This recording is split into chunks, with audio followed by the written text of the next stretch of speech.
What is good, y'all? SGG gang, it's your boy SmooveGotGame back man with yet another Detroit Tigers rebuild video, and today we're getting straight into the action. You guys can see it. We are in game 4 of the ALDS here in Houston, Texas.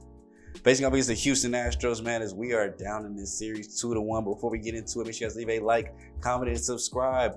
On your way into the video, man, make sure you guys are showing that love and support. Roll to 1K. Let's keep pushing and get into it so we can get these videos monetized and get this series out to more and more people. Quick recap of how the series has gone. Lost the first game drastically 7-2, won the next one 2-1, and then lost again drastically 7-3. So in any case, when we've given up a lot of runs, it's been L. When we limited them to almost nothing, then we finally got a dub. But the overwhelming theme is that the offense has been underperforming this entire series, only 2, 2, and 3 as far as our runs go. So we need to get a little bit more of that in hopes that we want to go ahead and take this thing back to Detroit for a game 5 to keep our season alive. This is an elimination game as Houston has a chance to walk it off here at home, and they're going to give the ball to that man Luis Garcia, 6 2/3 in his only start this postseason. Gave up probably only like 1 earned run with that 2.7 ERA, 0.9 whip, only get 6 Ks in that start. So you're putting out somebody that has a strong arm to go up against our lineup that has been struggling. And it's all honestly started with this man here at the top, Morris Jones, only batting .231, and that's only because of recent hits coming up. He was like 0 for his first 7 or 8 at bats this postseason. So we'd like to see him hopefully be able to turn that one around. And here, working a pretty long at bat to start out, full count now. After watching that one in on the hands, what we're going to do today is try to be a little bit more patient, get the pitcher to throw us more pitches, and really take advantage of those mistakes when they come through. Just like that cutter, but a little too early on it, will be chopped over on the ground for an easy first out. More of the same here to start everything off. And it really sucks when Akil Baddoo's hitting over 400 this postseason that Morris is barely getting on. And now we finally got Vladimir Guerrero getting his average up too as well. He's up to 300. So as soon as we get Morris Jones going, and I'm hoping we can start that today, maybe we'll finally see the offensive production that we saw all season. That was up there near the top half of the league as Guerrero strikes out on that slider away. Tried to check his swing, wasn't able to do it. But we'll be throwing on the mound Jesus Luzardo, mid-season trade target, now moved to the 4th spot in the rotation. And right now he's got probably one of the clutchest starts of honestly maybe even his career. I don't know if he's been to the postseason with Boston, but at least with his time with Detroit, this will be his most important start. And looking to shut down this offense where when they go crazy, it's hard, but they definitely can be limited in the runs that they put up. As this is a grounder over to Keith, throwing over to first base with an easy play. And let me know what you guys are thinking of this series, man. Do you guys like these formats that I'm doing for the videos? How I'm splitting up the games? Do you think every game should be its own video? Do you think I should combine games? I try not to combine games when it's elimination like this to not spoil it, because let's say we do win this game, go to a game 5, and I put them both together. Y'all would obviously know that we won game 4, and takes out the suspense. So I try to at least do elimination type games by themselves. Popped up behind the plate, and in the wakes of talking, looks like we had a clean 1, 2, 3 for Luzardo. So now we're gonna have to go back to our bats with Fernando Gonzalez swinging through that upstairs ball. After once again, we're gonna celebrate it as long as we can. Winning Rookie of the Year this season, and this postseason, we're looking to see if we can keep up that level of clutchness. Now he fell off near the end of the year, but was a 280, 290s hitter throughout most of it, and that'll at least raise that average up above 250, as that's a base hit into the outfield. Taking a 4-seamer away opposite field to get on. And then they get a 3-0 count here to Gleyber Torres. Good call there. We love those, especially on the road. Circle change goes in to let him walk over to first base, and now we got this inning started off beautifully. And Keith Clemens actually starting to come back alive now, hitting over 300. With runners at first and second, let's go ahead and raise it up a little bit more, as that's going to get into the outfield. We're going to go ahead and send the runner home and over to third base. The throw will come in, but he's going to be able to walk into that thing cleanly, even with the throw being up the line.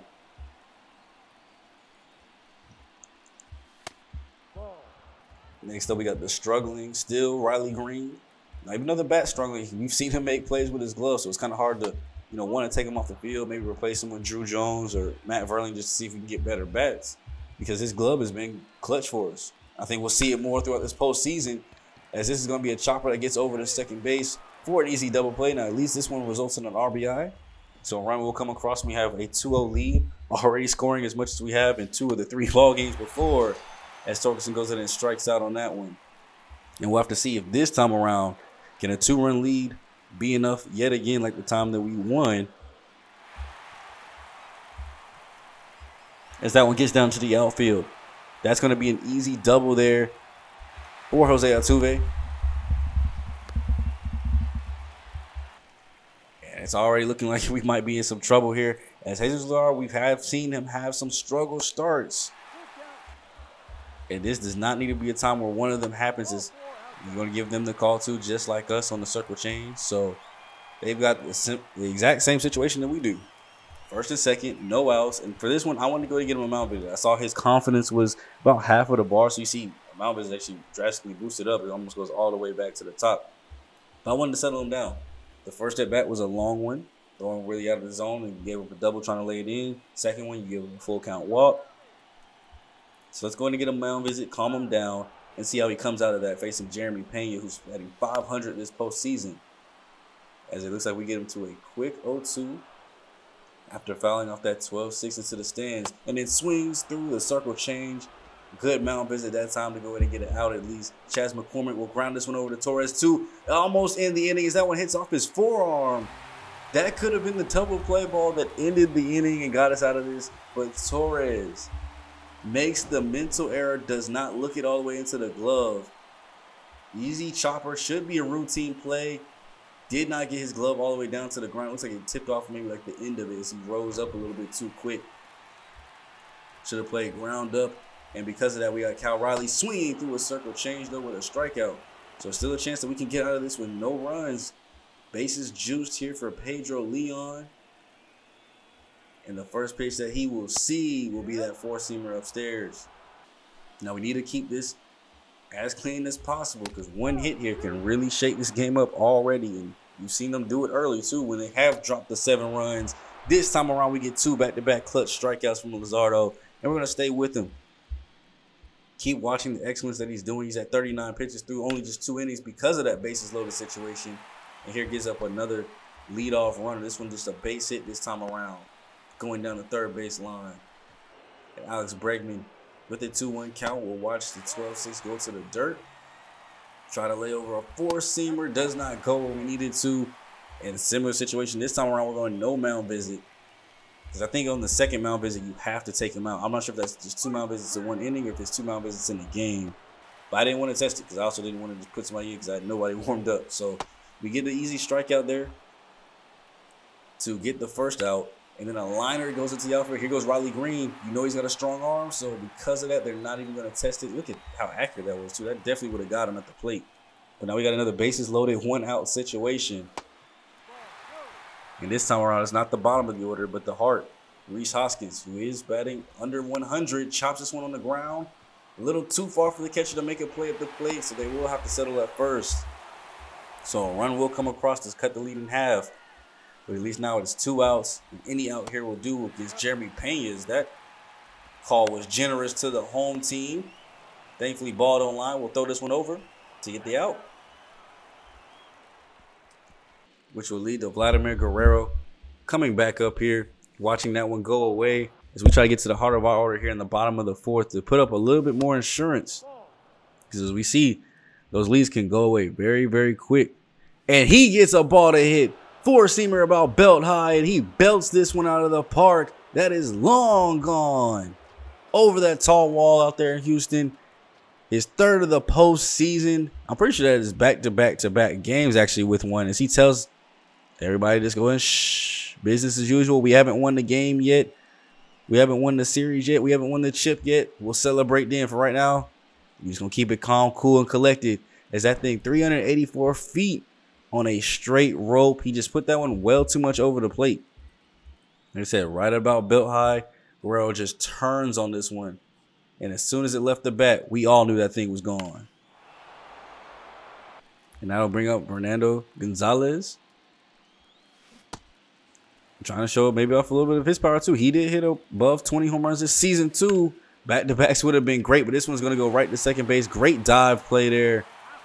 It looked like he might have centered that one up too as well, but put it on the ground and hit off the mound to go ahead and make a play for him. But Torres walks 2 back-to-back walks in his first 2 at-bats, so at least, making up for that error a little bit. As Clemens gets froze on one upstairs. Watch that cutter come straight across. Didn't do anything with it. Then Riley Green gets the 12-6 in on the hands, but he was late on it. They'll go ahead and throw over, and we will just settle with the 1. So we at least increase the lead back to 2 runs to where it was. But now we've got Spencer Torkelson coming up in the top of the 5th. We still would love to get a little bit more insurance here as he takes the first pitch he sees and lines it into the outfield. The outfielder misplays it and it goes up against the wall. That's going to be an easy double to start off the inning. Terrible, I guess, glove work on that one. That's not even a bad angle, bad speed. That's just terrible glove work. As because of it, we have a runner at second base, and we'll look to score him now with Harry Ford. Taking a 12-6, lines this one into the outfield. That'll get down. Left fielder will grab it to keep the runner at first base, but that'll be an RBI base hit to make it a 4-1 game. Already more runs than we've scored in the whole not the whole postseason, but already more runs than we scored in any other game this postseason. And we'll look to keep extending it. They're going to go ahead and take Garcia out. Wasn't a good start for him this time around. We were able to tax him, be patient, find those mistake pitches, and take advantages of them. And because of that, he's going to have a short exit here today. But they'll be going to Kyle Nichols. I guess he didn't play much in the regular season, but they wanted to bring him up for the postseason roster. So I guess maybe he killed it down at AAA. He's 27 years old and a righty. So we're going to look to tax him too as well. And the first batter he will face will be Morris Jones, back up to the top of the lineup. As he is 0 for 2 on the day, looking to turn that around. And the first pitch he sees is a 4-seamer, which he bloops opposite field. And it gets down for a base hit in the corner. Now we've got 2 guys with great speed at first and second. I could look to steal here, but that 35 steal in front had me a little bit shaken on not wanting to. So Akil Baddoo would just do the honors and bloop this one out to the outfield. Dive, but missed the play here, so everybody will advance. If it were just a clean hit, we probably would have scored a run off that at least, but it will keep it bases loaded, but still no outs for Vladimir Guerrero. Watching the 4-seamer there in at the knees. Probably could have turned on it 2-2. Swings underneath the one upstairs. Was looking for that grand slam, couldn't get it. And we'll go Fernando Gonzalez to try to be clutch here as he lines a 4-seamer into the outfield. This time it will be gloved in, no dive. And with all the speed of Harry Ford, he will slide in safely. Probably should have moved Morris Jones up to third base too as well. But we ended up stealing that anyway on first pitch for Torres. And he bloops this one into the outfield for no results, though. It is a 5-1 game, however. As this is the most we've scored. And now we've got a 4-run cushion here for Jesus Luzardo. And it gives him plenty of room to start pitching comfortably. He's at 78 pitches. As we're going to look to see how deep into this ball game he can get us. Alvarez watches the first one off the plate for us. And pops this one to Jones in center field, who will just range in and gather. Easy catch. 2 away. And you see there the breakdown, 36 balls, 52 strikes for an 84-pitch day. And make that 85 pitches. As this one's going to line up against the wall. Baddoo's going to play it. He's going to try to go in for second base, though. The throw will come in cleanly and get him by a mile. I think the throw was there before he even started his slide. Akil Baddoo showing off that he has arm strength too. Plays it beautifully off the wall. Lasered rope that right to him. And just like that, it was an easy 1-2-3, even despite the fact that they got to hit that inning. And we're going to go ahead and go to Reese to try to chop this one on the ground for Guerrero. Easy plays. We're going to try to get one more inning out of Luzardo if he can give it to us. 88 pitches to this point. We do have somebody in the bullpen warming up just in case this inning gets out of hand. But another quick fly out there from Pena. And then it's up to Chaz McCormick here. 2-2. Swings through the upstairs heat. And that should just about do it there for Jesus Luzardo. 6 strong innings of work. He really held him down here today, only giving up 1 earned run. And now it's going to be back up to the bats to try to keep increasing this lead. Akil Baddoo, only 1 for 3 on the day. You see them typically have multi-hit days. So we'll see if he can get us another one here. As that one will go off his hip. So it's going to be a hit by pitch. As he's going to have to go over to first base. 1-1 count here for Guerrero. Popping this one out, and it will get down for a base hit. Runners will be at first and second with 1 out. as they're going to try to increase this lead even further here in Houston and really upset these fans and make them leave early. As Gonzalez gets a base hit up the middle, that's going to go ahead and score a kill. Badu. It should at least as the throw. Not even going to stand a chance to see walks in for it. 6-1 ball game now. Torres, with only one out, has a chance to increase this lead even further. Watching that one off the plate and then checking his swing here. The home plate umpire is going to say that he went around.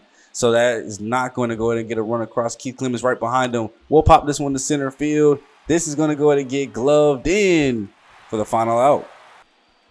We'll be calling in one of our own relievers now, Andrew Chafin. He had a really good regular season, 3.5 ERA and 50 innings of work. And I really feel confident about bringing him in. Also, I wanted to do it too because our lefty was the one that was shutting them down today. So why not go ahead and keep a lefty on the mound? They're clearly off balance against this. And we'll see how, this ends up turning out and working for us here and see how many innings he can give us, as the first man he faces is Cal Riley, flying this one straight to Morris Jones for an easy one pitch out.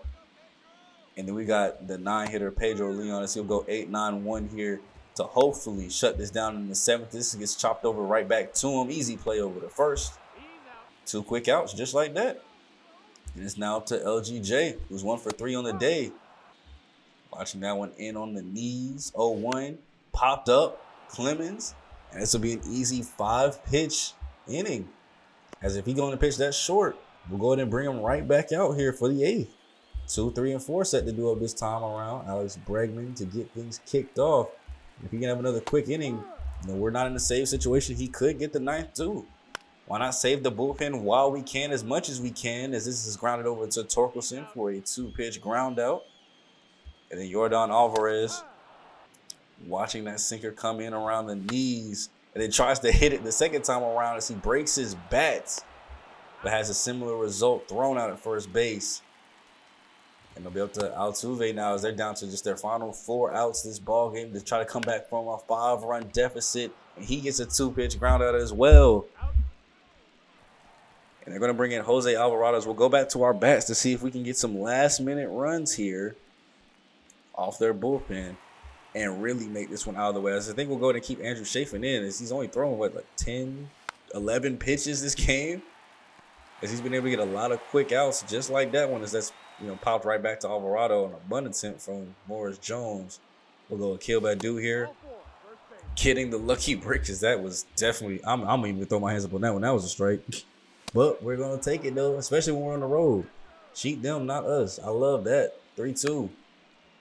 Didn't think I'd get a similar call that time, so we got to go ahead and try to foul that one off. We'll go right back to it. Should have let that one slide, though, as we go ahead and pop that one right back up to first base. Easy play there. And now I'll be up to Fernando Gonzalez. 2 outs, running at first. He'll watch that one go across his face. Swing through the next one, which he probably could have let go. Over the top of the 12-6, so no extra runs this inning. But we do have Jerome Mantle getting ready and warmed up just in case. So I'm going to go ahead and get him fully warmed. I just had him, what's that first setting doing? I forgot what the first, I completely forgot what the first setting is, like just pitch and toss or something like that, basically, to where he's just kind of lightly getting warmed up. Now we're going to get him all the way warmed up. Stretch and toss, that's right. Just in case this 9th inning gets out of hand. This is his 3rd inning of work. He gets a nice 3-pitch strikeout there, though, to get things started off, and it'll be up to Jeremy Pena next. 6-7 set to do up to finish out this ball game. If they can't do anything, Guerrero playing that line closely as he's not letting anything slide past him again. And it'll come down to Chas McCormick. This to tie the series up 2-2. Andrew Chafin's getting tired, but with that final pitch, he can go ahead and rest all he wants to for the rest of the series. As we take game number 4 here, 6-1 in Houston. It will be taking us back to Detroit.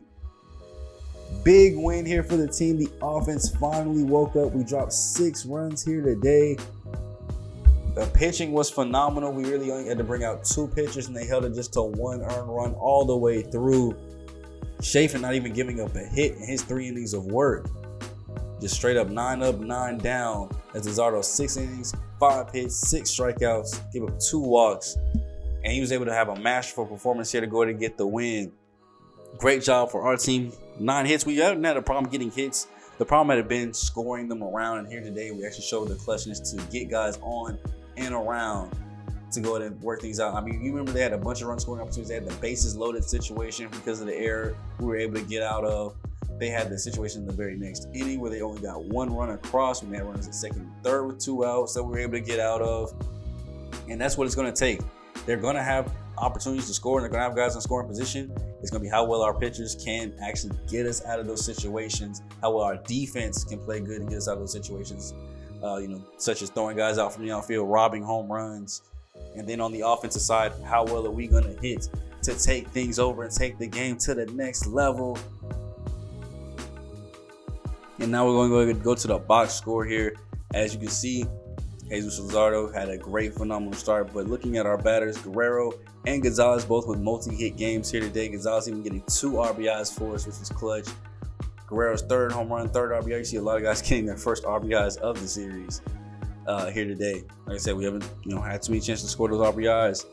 Riley Green's still slumping a little bit, batting under 100 in his postseason at .59, but the glove is still looking good. And like I said, Andrew Chafin only had 1 strikeout of those 9 batters, but didn't give up a hit or a walk at all. So very strong from top to bottom. Guys were playing all over the field and getting us what we needed. Only gave up 5 hits for them, 7 strikes. They struck out more than they got hits on the field.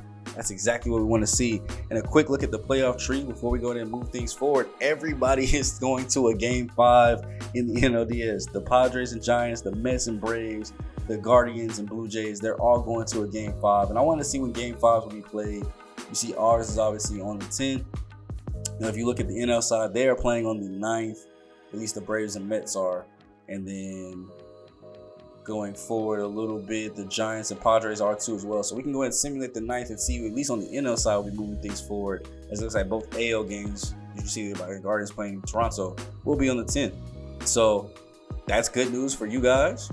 As we simulate paths to see who wins on the NL side.